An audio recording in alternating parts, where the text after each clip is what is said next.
Mariborski gasilci grozijo stavko. Delavci družbe Biogoriva opozorilno stavkali. Srečanje slovenskih kulturnih društev z Hrvaškega. Pomembna zmaga proti Olimpiji. Pozdravljeni. Med mariborskimi poklicnimi gasilci še naprej ure. Napetosti v njihovih vrstah so se okrepile po julijskem požaru v podjetju Surovina, kjer so nekateri opozorili na vrsto nepravilnosti. Zlasti pomanjkanje kadrov in dejstvo, da so pri gašenju ostali brez pitne vode in hrane. Domnevne nepravilnosti znotraj zavoda je nato preverjala posebej za to ustanovljena komisija, ki pa je ugotovila, da so očitki neutemeljeni. Sindikat kljub temu vztraja pri svojih stališčih, ob tem pa ne izključuje niti stavke. Jutranji sestanek sindikata in zaposlenih z direktorjem. Pogovor je iz minute v minuto glasnejši. Glejte to, glejte ono, jaz nič ne vem, zato ker mi niste prišli tega povedati. Glejte, žal vam imam tako povedati. Glejte, direktor, jaz sem vam točno povedal, da so problemi. Ker zaposleni z vodstvom ne najdejo več skupnega jezika, sta dve izmeni gasilcev direktorju predali pisne zahteve. Od vse organiziranosti, od tega vzdušja, od napredovanj, od mobinga, če tako rečem, na samem podjetju. Konkretno mora človeku očititi neko ravnanje in mu pokazati, da je tu pa tu storil nekaj. Tu v mojem primeru tega seveda ni bilo. Ob že tako napetem ozračju v zavodu pa je zdaj odnose še dodatno skalilo vprašanje dopustov in načina napredovanj. Do zdaj ste stalno vi odločali, kdo bo napredal. Stalno vi. Zdaj ste pa daj, levo cukaj čujem. Kako vzdušje je v zavodu, ne? V tej službi ne smeš imeti sovražnika. Predstavljajte si, če imaš sovražnika, potem pa čez par minut greš v notranji napad, ko si odvisen od njega, on pa od tebe. So pa danes na pobudo članov izvršnega odbora ustanovili novo komisijo, ki naj bi v mesecu dni pripravila predloge kriterijev in meril za odmero letnega dopusta. Glede priprav na stavko pa, teh se bodo lotili le, če bodo zbrali dovolj podpisov zaposlenih. Danes pa je že opozorilno stavkalo 11 delavcev Pinusove hčerinske družbe Biogoriva. Podjetje jim namreč dolguje avgustovsko in septembrsko plačo, prispevke in regres. Zaposleni so zahtevali poplačilo vseh dolgov, a ker jim vodstvo ni ugodilo, so za prihodnji ponedeljek napovedali splošno stavko. V likvidnostnih težavah pa je tudi matični Pinus, ki bankam dolguje kar 34 milijonov evrov. 11 delavcev v družbi Biogoriva je danes stavkalo. Na plače čakajo že 2 meseca. Dolgujejo jim prispevke, potne stroške in regres. Napovedali bomo ob koncu stavko za ponedeljek do izpolnitve stavkovnih zahtev. Stavkali bomo na domu, ker imamo sklepe za čakanje. V rešitev podjetja, ki ima od julija blokirane račune, ne verjame več nihče. Želijo stečaj. V celem letu smo naredili 1700 ton biodizla samo, prodali pa 3000 ton samo. Nova tovarna stoji že 3 leta. Tam je dnevna kapaciteta 4500 ton, pol veste, koliko delamo. Vodstvo pa upa, da bo 200 000 evrov za dokapitalizacijo zagotovil Petrol. Ta je 25-odstotni družbenik. V primeru, da bo ta dokapitalizacija zagotovljena, bo tudi Biogoriva lahko v nadaljevanju delovala kot normalno podjetje in seveda bo možno tudi zagotoviti financiranje sredstev za nabavo surovin in seveda potem tudi izdobavo biodizla do podjetja Petrol. V negotovosti pa je tudi kakšnih 80 delavcev v matični družbi Pinus, ki jim dolguje del plače in regres. Vodstvo računa na pomoč strateških partnerjev in bank. Te pravljice poslušamo že od prejšnjega vodstva. Te so bili indijski investitorji planirani, pa kitajski, zdaj ne vem, kateri vse so, ampak dejstvo je, da se počasi čas izteka in potrpljenje ljudi tudi. V petek so sklenili, da napovedano stavko zamrznejo do 16. oktobra, ko naj bi jim podjetje splačalo del avgustovske in septembrsko plačo. Na Ptuju pa po 5 letih niso več zamrznjene cene komunalnih storitev. Z novim letom se bo podražilo čiščenje in odvajanje komunalnih voda, dražji bo tudi prispevek za obratovanje čistilne naprave.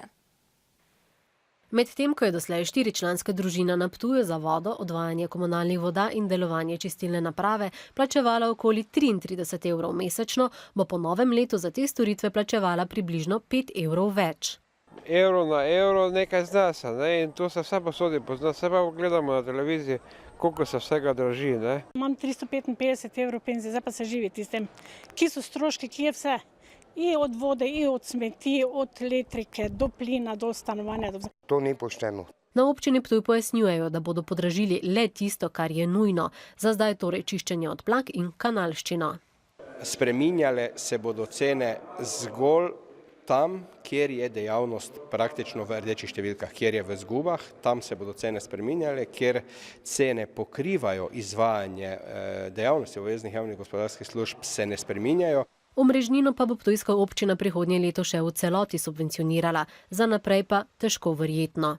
Enostavno ta sredstva je potrebno zbirati, sicer se lahko vprašamo, kje bomo čez nekaj let ali pa relativno kmalu našli denar, da bomo lahko zadeve popravljali, obnavljali, eventualno gradili na novo. Na Ptuju ostaja v prihodnje nespremenjena cena odvoza smeti, voda pa se bo celo pocenila za nekaj več kot odstotek. Ptuj pa se odslej ponaša tudi z laskavim nazivom energetsko najbolj učinkovite občine. Sanacijo energetsko potratnih javnih objektov in zamenjavo javne razsvetljave so dosegli velike prihranke. Zamenjavo stebrov, sijalk in svetil so pridobili pretežno evropska sredstva, z novo razsvetljavo pa bodo privarčevali kar 150 000 evrov letno. Prihranki nekje so med 62 in 66 odstotki, sedaj na tako prenovljeni javni razsvetljavi in seveda ta investicija vložek občinski se bo povrnil v zelo kratkem času. Programski svet Radiotelevizije Slovenija nadaljuje redno sejo, na kateri med drugim obravnava informacije o pripravi osnutka programsko-produkcijskega načrta za prihodnje leto. V nadaljevanju pa tudi o dogajanju v Luki Koper. Delničarji Luke Koper so na izredni skupščini na predlog soda imenovali 5 novih članov nadzornega sveta. Na svojem mestu pa ostaja predstavnica koperske občine med nadzorniki Sabina Mozetič. Novi nadzorniki, predstavniki kapitala, so tako skoraj soglasno podporo delničarjev postali Rado Antolovič, Ellen Tvrdi, Andrej Šercer, Žiga Škerjanc in Alenka Žnidaršič-Kranc. Sprejeli so tudi spremembe statuta družbe, ki med drugim določajo, da mora predsednik uprave imeti univerzitetno izobrazbo. Novi nadzorniki bi nato lahko zamenjali predsednika uprave Gašparja Mišiča. Čeprav je Mišičevo imenovanje sprožilo ostre odzive, pa njegova zamenjava ni več samoumevna. Vlada je objavila popravljeni predlog zakona o davku na nepremičnine. Iz predloga je razvidno, da so na vladi popustili kmetom. Po novem bodo namesto po 0,5 odstotni stopnji kmetije obdavčene po 0,15 odstotni stopnji, gozdovi pa po 0,07. Vlada je nekoliko znižala tudi obdavčitev za poslovne in industrijske stavbe. Bistveno bolj pa bodo po novem obdavčeni vikendi in prazna stanovanja. Namesto po 0,15 odstotni stopnji bodo obdavčeni po 0,5 odstotni stopnji. V Zvezi svobodnih sindikatov Slovenije so danes izrazili protest zoper predlog zakona o izvrševanju proračunov za prihodnji 2 leti oziroma nadaljne zamrzovanje socialne države. Kot so pojasnili, v luči predvidene zamrznitve pokojnin se revščina med starejšimi povečuje, zato zahtevajo črtanje te določbe.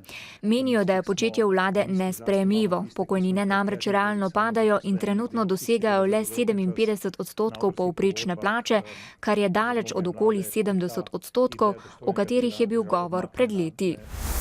V Sloveniji je bilo septembra registriranih 114 669 brezposelnih, kar je 1,7 odstotka manj kot avgusta in 8,8 odstotka več kot septembra lani.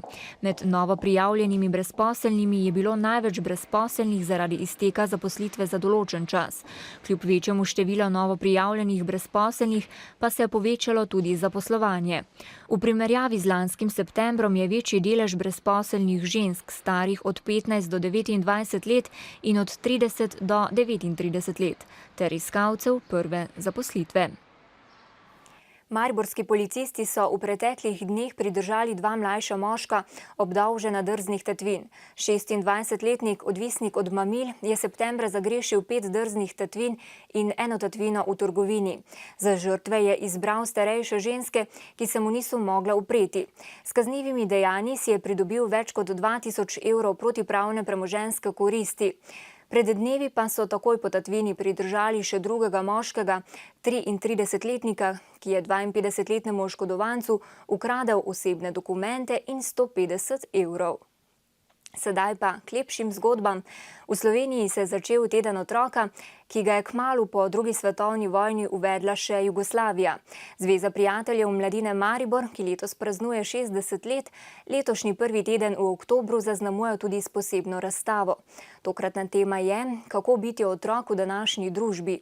Naša ekipa je v objektiv kamere ujela dogajanje na Trgu Svobode.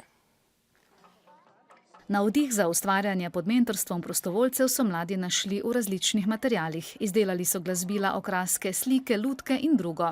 Delamo voščilnice, pa da se imamo radi. Se igramo s prijatelji, pa v šoli se igramo, pa doma se igramo. Ta teden v šoli skoraj nimamo nič pouka. Kaj počnete, če ni pouka? Je dolg čas? Ne.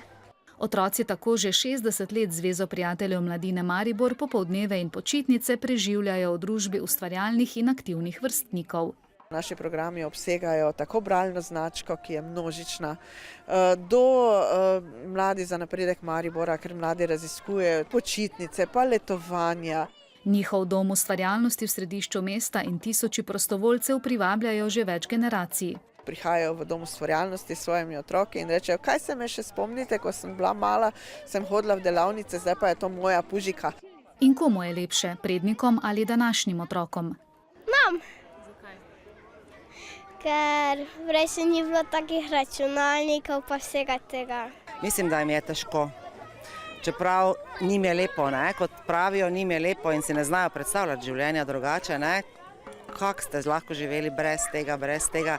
Popoldne so v Muzeju narodne osvoboditve Maribor odprli tudi razstavo 60 let prijatelji. Na ogled so številni dokumenti iz bogate zakladnice neprecenljivega prispevka prostovoljcev pri ustvarjalnem preživljanju prostega časa mladine.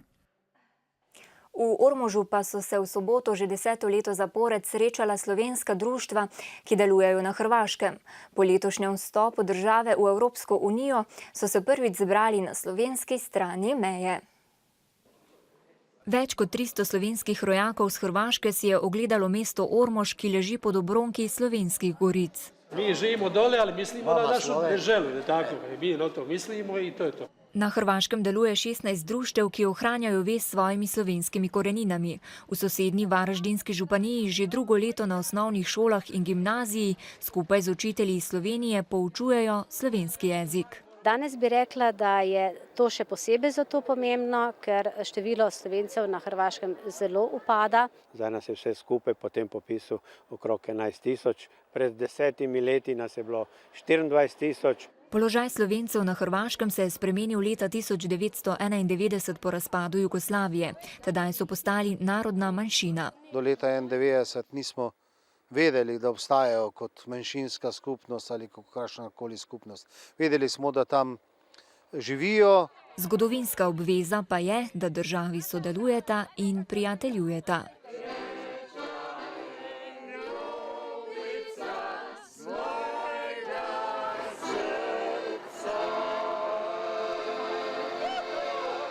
In še novice iz sveta športa. Zaradi petkove in torkove tekme slovenske nogometne reprezentance bodo prvoligaši državno prvenstvo nadaljevali konec prihodnjega tedna. Na kratek oddih med najbolj zadovoljnimi odhajajo nogometaši Maribora, ki so včeraj z 2-0 premagali igralce Olimpije. Tako ena kot druga ekipa sta nujno potrebovali točke, s katerimi bi prekinili negativno serijo rezultatov. To pot so jo v dokaj izenačeni tekmi bolje odnesli vijoličasti. Zdaj smo prvi v ligi in to je zelo pomembno za nas. Zdaj imamo motivacijo zdaj in mislim, da samo tako naprej. Moram priznati, da smo to res rabili, bili smo v neki manjši krizi. Tako da ta zmaga nas je res zdaj dvigala, vidim po fantom, da vsi smo nekako vrnili ta nasmeh na obraz. Čeprav so se vsi trudili, je bilo nekaj potez posameznikov ključnih pri končnem rezultatu. Vratarju Handanoviću in napadalcu Mendiju, ki je dosegel prvi gol, dodajmo še našega drugega sogovornika, ki se je izkazal tako s podajami, kot pri prestreganju žog na Olimpijini polovici igrišča. Po prvič pa nismo navajeni izgubljati, in potem, ko se zgodi ta 2-3-4 poraza, potem ne veš, kaj boš pričakoval tekme. Ne veš, kaj delaš narobe, ko treniraš vedno normalno in vse. ampak eto pravim, hvala Bogu, ta niz, črni niz smo presekali in jaz mislim, da gremo neko novo serijo zmag. Da je dosežen rezultat pred 14-dnevnim obdobjem brez tekem zelo pomemben, se strinjata oba trenerja. Glede, v vsaki zmagi je boljše delati drugi dan, naslednji tedni pomeni imamo en mir, ampak to nikako ne pomeni, da bo prišlo pri nas v glavo do sproščanja. Enostavno moramo biti napeti, ker vemo, kakšen ritem nas čaka do decembra. Po porazu je vedno malo težje, 14 dni kar dolgo traja, tako da, ampak pač normalno, mi smo, se pravimo, v nekem težkem položaju. Imamo veliko novih igralcev, upam, da bo to čim prej steklo, da vice, da kvaliteto imamo. Zmago so mariborski nogometaši pomirili svoje navijače. Ljubljanski pa dodatno razburili tiste podpornike Olimpije, ki so si ogledali tekmo v Ljudskem vrtu. Za mir v in okoli slačilnice bodo morali zeleno-beli na naslednji tekmi proti Celju osvojiti 3 točke. Z dirko v Radizelu pa so slovenski motokrosisti končali letošnje državno prvenstvo. Na 5. dirki sezone sta bila povsem v ospredju Gerčar in Gajser, tekmovalca, ki sta nase opozorila tudi na dirkah svetovnega prvenstva. Naslov državnega prvaka so dosegli še Aljoša Molnar, Nik Škorja, Luka Milec in Igor Pancar.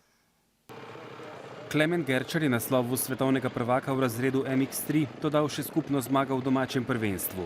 Ko se pojavi na startu skupaj s Timom Gajserjem, se navadno obeta zanimiva dirka. Danes je moral Gerčar mlajšemu reprezentančnemu kolegu obakrat priznati premoč. Vendar je prišel v Orehovo vas zadostno zalogo točk. Mislim, da to ni nobena katastrofa po vsej tej sezoni, ki sem. Danes mi ni šlo najboljše, ampak imel sem tudi težave z motorjem. Postal sem še 5. državni prvak in mislim, da je za mano uspešna sezona. Bolj sem se pa sigurno posvečal terkam za svetovno prvenstvo, kjer sem tudi skupno zaštevko zmagal. Tim Gajser se ni mogel potegovati za skupno zmago, saj je izpustil pred zadnjo dirko.